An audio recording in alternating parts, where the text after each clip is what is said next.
Hey, hey, hey, welcome to Tammy's Table. I'm Tammy Gaines coming to you live from New Jersey. I am super excited today to talk to my very good friend, Ed Blunt. I will get to you in just a second. Listen, if you're here, I'm assuming that you want to learn about all things resilience. I think we live in a time where there is so much going on. Polishing up your skills on resilience couldn't hurt. And what do I mean by that? I mean by bouncing back from whatever's going on, um, emerging stronger through whatever challenge you're facing. And I am excited about Tammy's Table because every week we bring you a program that hopefully makes it feel like you're back in that favorite kitchen from your childhood where people were talking and cooking and solving the world's problems, but particularly the personal ones. So every week we're going to examine resilience from a different angle. And I am so excited to have my special guest and my very special friend, Ed Blunt, on with me today. Are you there? Yes, ma'am. Thank you for having me. I'm really honored that I got the invite. You knew you were getting the invite. Don't act all surprised. You're a I busy, high-profile woman. I knew I was going to get it maybe couple months down the line. Oh my goodness. Well, anyway, for those of you who don't know, um, I think Ed is one of the most extraordinary people I've ever met. He is a mindset trainer. He's an entrepreneur. I've heard him speak on stages with people like Les Brown. I've heard him on the airwaves before there was ever podcasts. There was radio shows, and he was on many. He's an internationally recognized motivational speaker and trainer, and like I said, he's an entrepreneur. So, Ed, thank you again for coming on. I know that you have a very unique perspective on resilience because you're a motivational speaker. You spend your life helping people get to a better version of themselves. Yeah, that is definitely true. And I think one of the starting points that we have to go to is, how is that defined? The capacity to withstand or to recover quickly from difficulties. And all of us have trial and tribulation. And so the first step is, do we have enough character? Do we have enough intestinal fortitude? Do we have enough mental toughness and endurance to just handle that blow?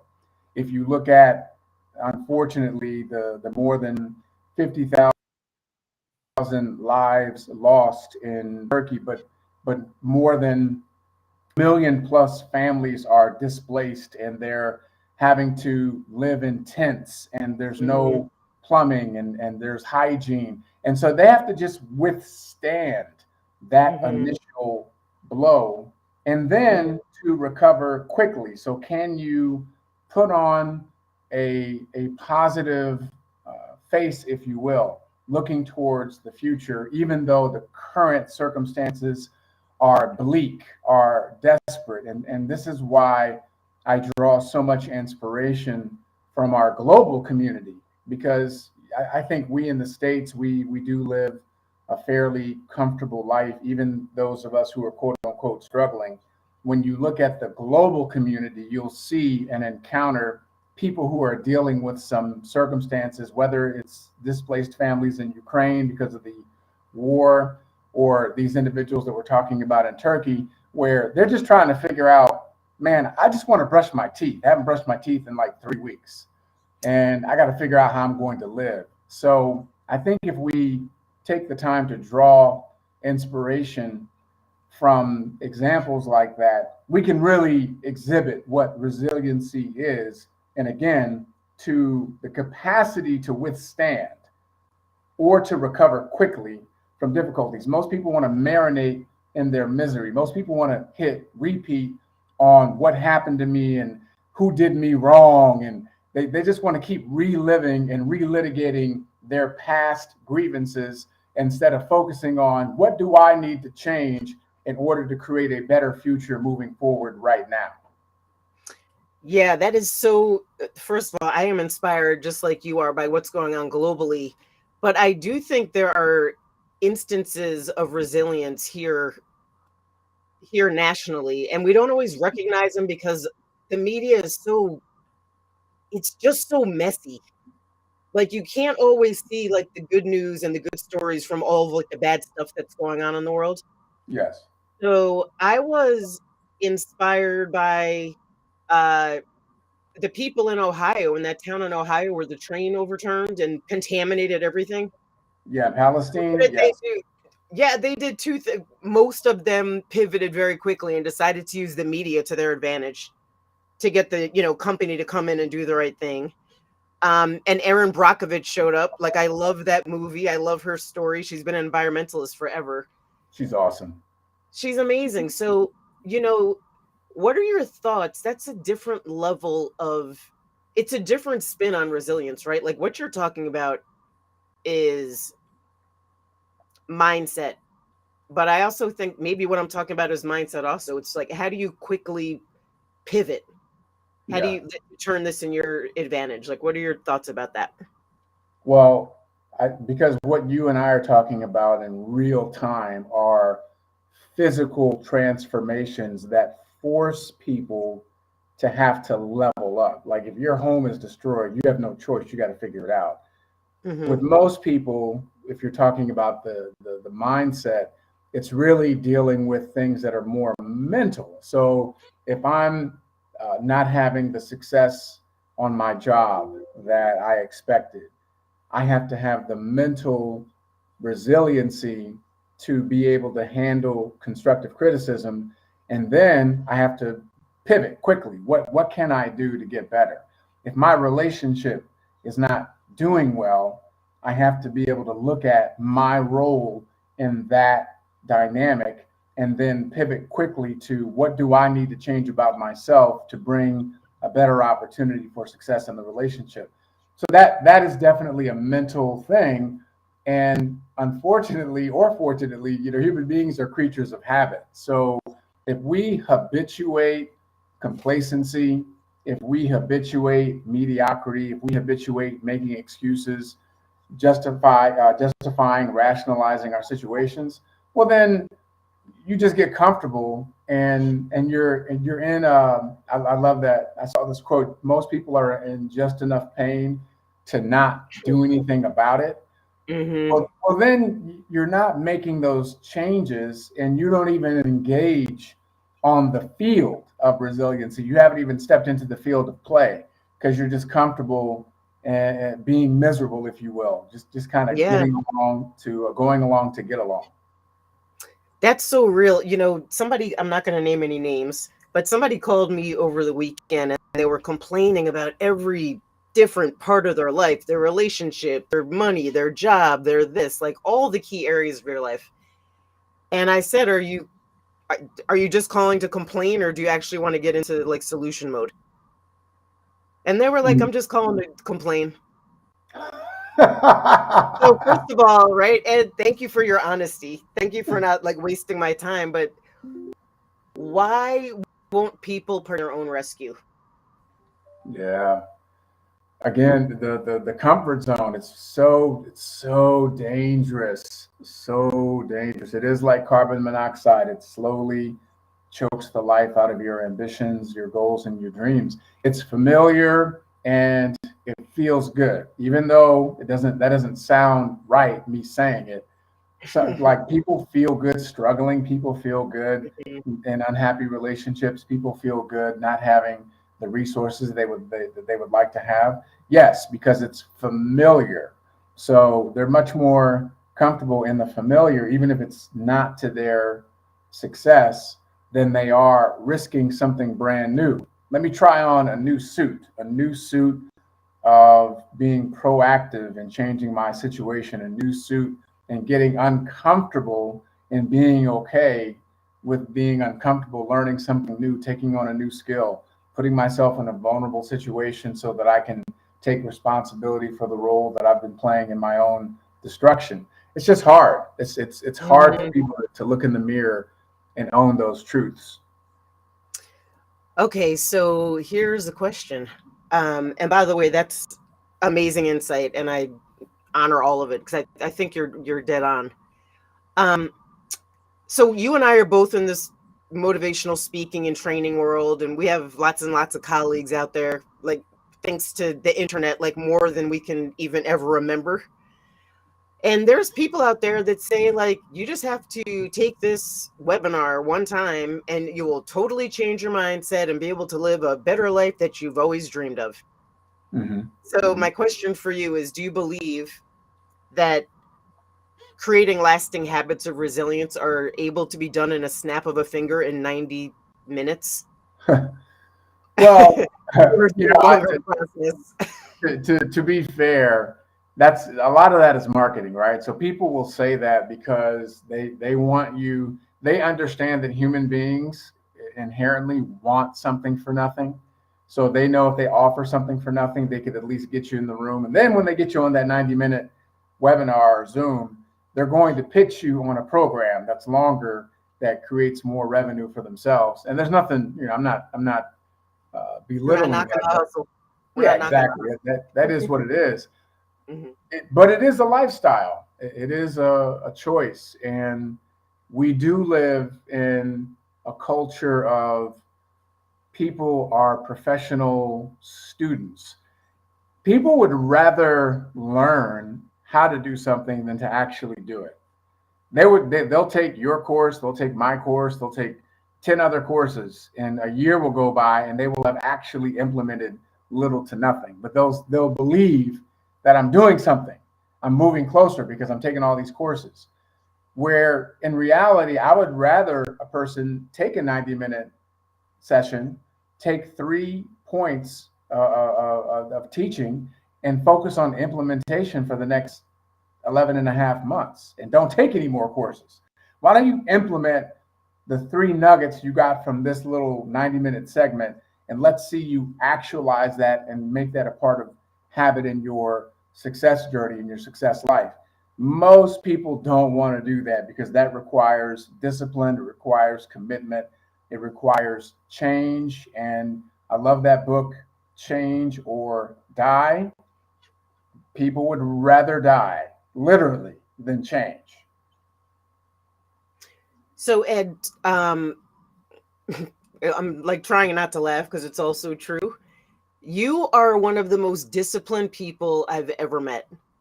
Um, and by the way, it's not discipline to a fault, meaning like you don't have to go work out at 6 o'clock in the morning as long as you get your workout in that day. Yeah. How do you, and I'm sure this is longer. We have like a couple of minutes we have like a minute to the break, but let's just start on this.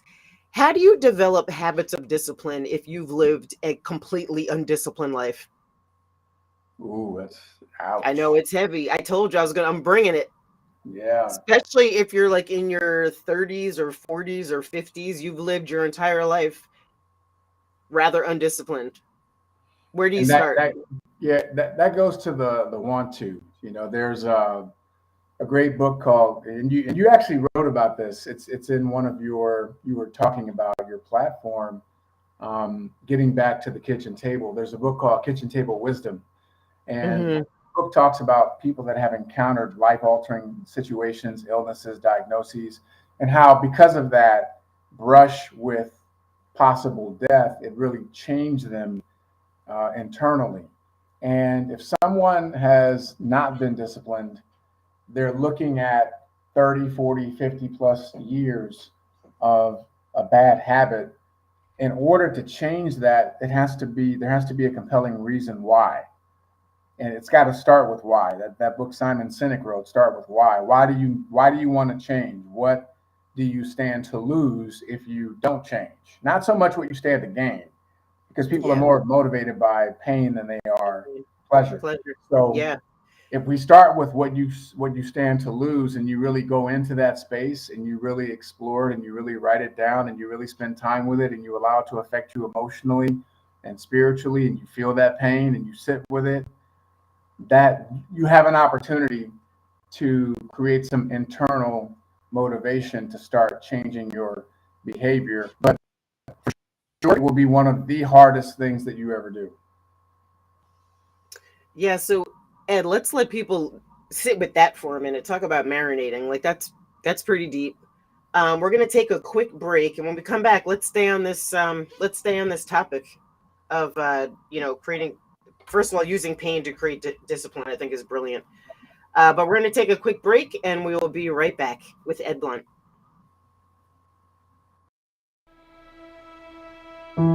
Have you ever asked the question, if I was to be anything, what would I be?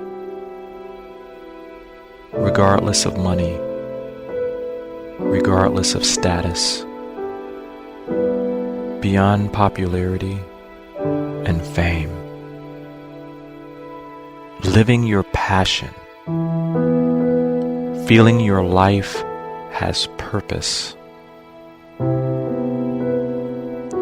Soulivity is a space to nurture that which lives in all of us. A place where work can become play, and doing what we love creates the dreams of a lifetime.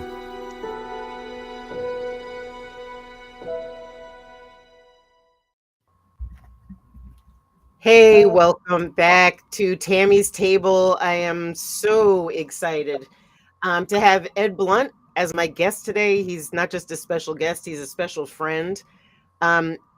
Ed, we took out, we left the break talking about whether or not somebody's pain is strong enough to motivate them to start living a disciplined life.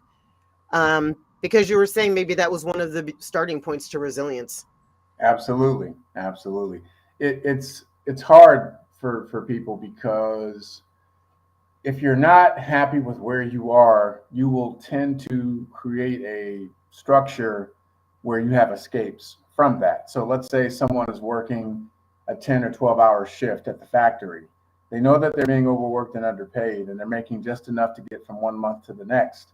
So in order to alleviate some of that suffering, they have their outlets, whether if it's self-medicating with drugs and alcohol, sex, entertainment, television, sports. So they have these outlets that they plug into, so they create a routine of escape. And in doing that, they've habituated a life that they can actually manage. And so they're saying to themselves, listen, it took me a lot just to be able to acknowledge that what I'm doing is not going to get me what I want. I am overworked and underpaid, but at least I can have a couple of beers and I can have a good time and I can go out to the club and I can watch my favorite sporting event and I can decompress and I got at least 1 or 2 days off a week. So I'm good. And so they rest in that space. And the more they rest in that space, the further away they get from what it is that they really want. And the further they get away from what they really want, the less they're likely to believe that they can create that. And it's a self-fulfilling prophecy. This is why we hear that phrase, the rich get richer, the poor get poorer, because they're both are constantly affirming a future that they believe is possible for them. If that's a future possibility of continuing to be poor and without, future possibility of continuing to thrive, be rich and successful. It's so interesting, Ed, because you could listen, this is with anything, right? It's not just about money, rich or poor. It's also like about your journey with your weight, maybe. Your, journey to launching your own business. Like there's a million ways that it shows up in your life. And I've been like, I think we've probably both been at some point in our life at a point where it feels like what you really want is so far out of reach, you're never going to get there. I think we've all, like, I empathize with people that feel that way sometimes. But how do you stop that thought in its tracks? So that statement, that's a curious statement. I've never felt that way, and I don't know. Oh, okay. Like I'm I never. have. So let me just speak for myself. I've definitely feel like there's so many mountains to overcome. I can't even see where I'm going to reach this. So That's here's just a my really thought process. Okay, so let's say you and I are going to climb Mount Everest, and we're not mountain climbers. We have no experience. That is a Herculean task. Well, my first thought is to reverse engineer it because number one, the thing that we want to do, and this is true for 99.9% of the population, whatever it is that you want to do, someone's already done it. Someone's doing it right now in real time. So if we reverse engineer whatever that outcome is, we can identify individuals who have already experienced it and are currently experiencing it. That's the first thing. The second thing is, well, how long did it take for you to actually build up your body to a point where you could surmount Mount Everest? Oh, it took me this long. I trained, I did this, I did that. Okay, great. So now we have a blueprint, and we could start to craft as a part of our weekly regimen. We can start putting in workouts that will help us to get closer to that goal. So the mind, this goes back to mindset. I would never say never to the outcome that's in my heart. If it's in your heart, if it's really something that you desire, whatever that particular outcome is, first of all, you got to know and be sure that it's coming from you, because we are bombarded with so much foolishness and quote unquote overnight success through the social media landscape. I had someone say to me, she said, listen, I want to be a billionaire. And I was like, but you're not a millionaire. Like, what do you mean? You're not a 100-aire. Right. Like, why do you want to be a billionaire? Because you saw something on social media that looked fun and sexy. You don't really want to be a billionaire. That's not even your idea. That's somebody else's that you're borrowing. So the first thing is, like, get clarity, be still, turn off all of the exterior noise, get with yourself and ask yourself, what is it that I really, truly want to do? How do I want to impact the planet? How do I want to serve? What type of value do I want to bring to the marketplace? And then you can figure out what is your ultimate goal. Because if it's coming from you, then there's no reason for there to be a part of you that says, well, I may never get there. You may say, I don't know how I'm going to get there. That's different than saying, I feel like I'm never going to get there. It's different. It's like, yeah, I hear you. So let me jump in real quick, Ed. Yeah. So you made such an important point. That's why I wanted to go back to it, to make sure your thoughts and what your vision for yourself is your own, because it's not just about the impact of social media. It's also the impact of your friends and family, the people that are surrounding you. So if they are inherently negative people that are not supporting your forward motion, you got to find new people. Yep. Right. 100%. Because That's real. It would be ideal to get support from our loved ones, family members, friends, but not everybody is going to be able to understand what it is that you're aspiring to. You know what, Tammy, I find it interesting, just an observation.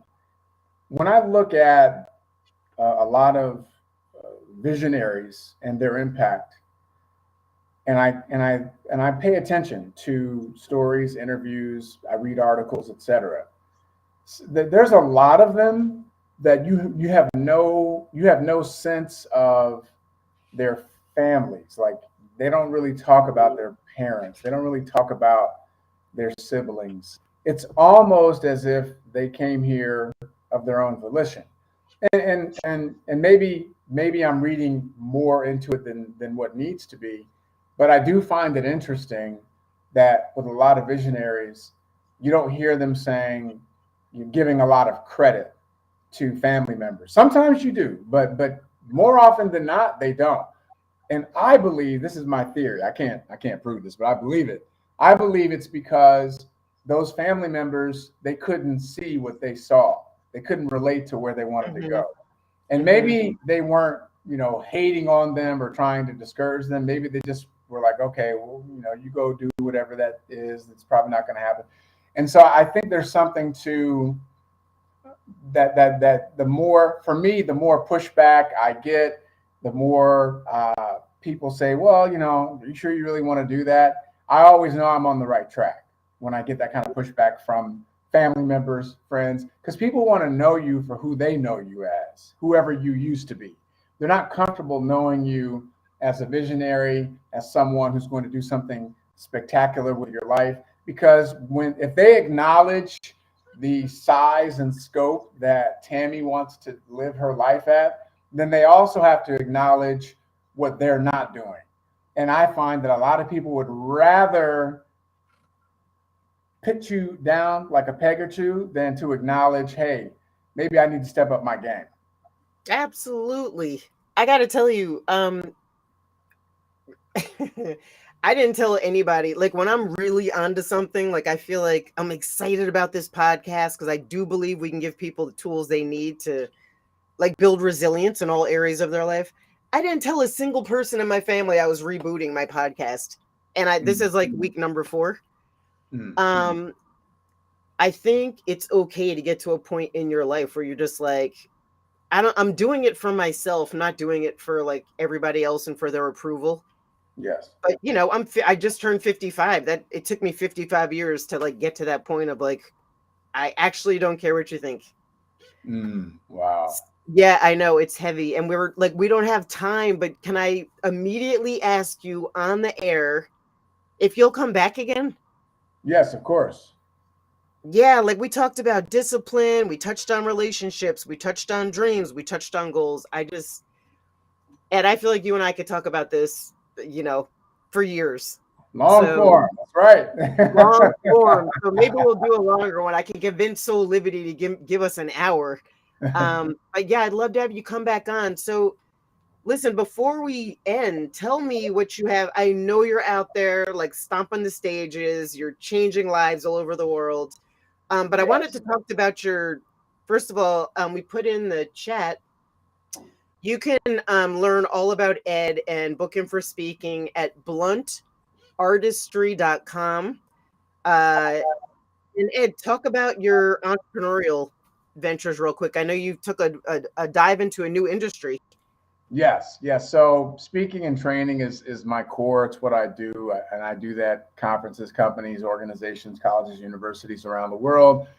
And that's my purpose. Life insurance and annuities is our business. So that's something that we build because to me, it's always been important as a speaker to not just speak, because people need to be able to relate, especially if you're in sales and leadership. I know what it's like to build a big business, what it's like to build a big sales team, et cetera. So life insurance and annuities, because we believe in educating the population, helping them to understand how it's changed and evolved, getting them the right information, and then helping them to make an informed decision about protecting the downside and their legacy. So Sunday nights, 8 p.m. EST. If you message me on social media at Ed Blunt, Facebook, Instagram, I will send you the link to hop on a call we do every Sunday, 8 p.m. EST. These are building blocks for success, no matter what you're doing in your life, family, relationships, career, etc. And then with life insurance and annuities, we do free educational sessions that are about 10 minutes long. Again, message me at Ed Blunt, and I'm happy to get you that info. We'll set you up so we can look at your particular situation as it pertains to you and help you have the best choices and options moving forward. Awesome. And then Ed, I'll drop those links also on my website, TammyGaines.com, and we'll pop them into the Soulivity community so everybody has access. And I just want to thank you again for sitting at the table, dropping your knowledge, dropping your wisdom. And I'm looking forward to seeing everybody next Monday for another edition of Tammy's Table with my daughter, Haley Nelson, who's going to talk about her cancer journey and how it intersected with law school. Wow. So super excited. Yeah, next week is going to be powerful. So I'm encouraging everybody to jump on. Well, congratulations to you, and thank you so much again for just having me on. I'm super excited and proud of what you're doing and how you're going to continue to impact the planet. So keep rising. Thanks, Ed. You're the best. Have a great week, everyone.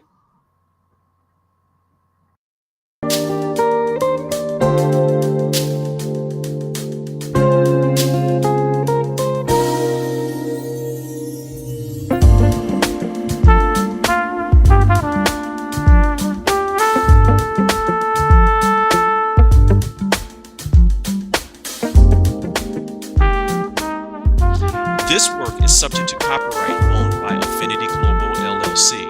Any reproduction or republication of all or part of this is expressly prohibited unless Affinity Global LLC has explicitly granted its prior written consent. All other rights reserved.